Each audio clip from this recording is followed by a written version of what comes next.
Yo, what is up guys? Delboy here, aka Blue Collar Sports TV. Hopefully you guys are doing well. If you're new here, smash that like, hit subscribe, all of that good stuff. So Joseph Parker beats Dereck Chisora by split decision in a tight, competitive fight. I have to say, that rhymed by the way, I scored this fight 114-113 to Dereck Chisora. I felt that he did just about enough. But to be honest, on first viewings, I wouldn't call it a robbery. One of the cards for Joseph Parker was too wide, but it was a close competitive fight. Could have gone either way, but I felt Dereck Chisora did enough to nick this fight. Chisora started this fight really well. In fact, he actually dropped Dereck Chisora within the first 7 seconds of round 1. He kind of got Joseph Parker in the corner and landed like an overhand right to the side of the head, and it dropped Parker. Parker wasn't really hurt or anything like that, just knocked off balance and knocked down in round 1 for Dereck Chisora. Chisora, after the knockdown, applied more pressure, landed some good body shots, and to Parker's credit, towards the end of that round, he responded well by landing some nice combinations, and he actually buzzed Dereck Chisora with a short left hand at the end of round 1. Rounds 2 and 3, Chisora really upped the pace, pushing Parker back, getting roughhouse, working the body. He was using some roughhouse tactics, using low blows, rabbit punches, etc. And first 3 rounds, Dereck Chisora really made it uncomfortable for Joseph Parker.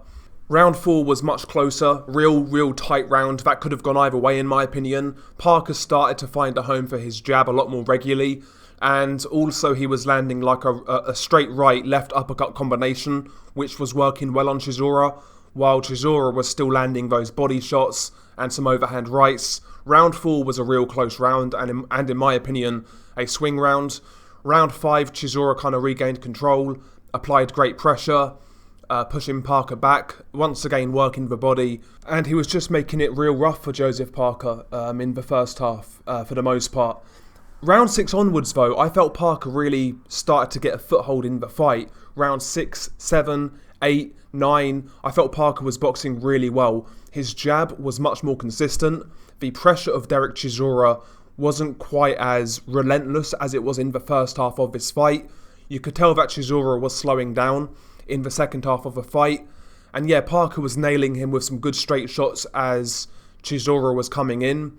Parker was also landing some nice shoe-shine combinations in these rounds. And yeah, like round 6, round 7, round 8, round 9, I felt that Parker really started to get a foothold in this fight. His boxing was more, in my opinion, his boxing was more effective in comparison to Chisora's pressure.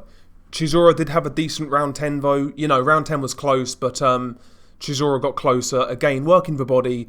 We know what Chisora does. He kind of swarms you, marauds you, and tries to really kind of pull it on you, and that's what Chisora was doing. Parker still, though, having his own success in round 10. Round 11 was a really good round for Joseph Parker, basically because Dereck Chisora really didn't do anything. He was coming forwards, but not really letting go of his punches.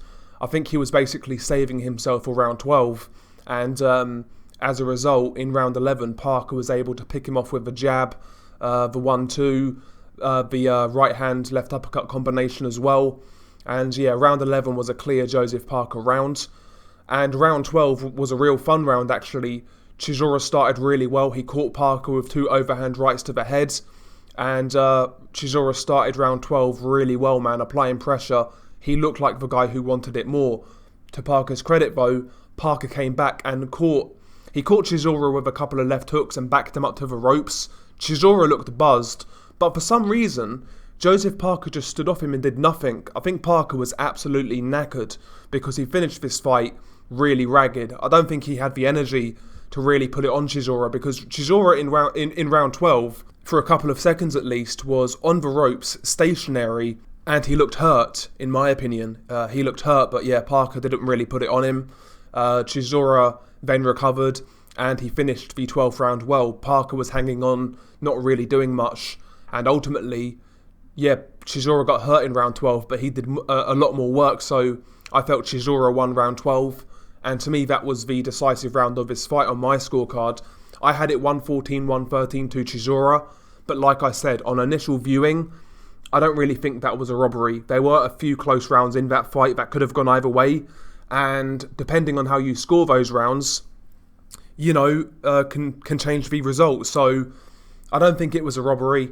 I think it was a close fight. I felt Chisora nicked it, but I'm not going to sit here and cry over spilt milk or anything like that.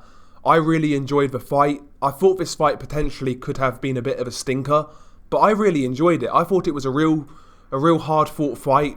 Both guys showed some good heart, good toughness, and really interesting fight, man. I enjoyed it.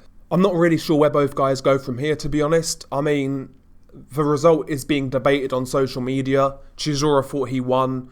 Chisora said he wanted a rematch. Parker said he would oblige. So maybe we get a rematch. But I wouldn't mind a rematch personally. I enjoyed this fight. But the only thing is, if there is a rematch, surely it can't be pay-per-view with Dereck Chisora coming off 2 straight losses with like 11 defeats. Chisora Parker really should be a co-main event for a pay-per-view at this stage if they were to have a rematch. But there we go. Is what it is. Parker wins a split decision in a razor-close fight. Good fight, but it goes to Joseph Parker. Share your thoughts below. It's been your guy Delboy. Peace.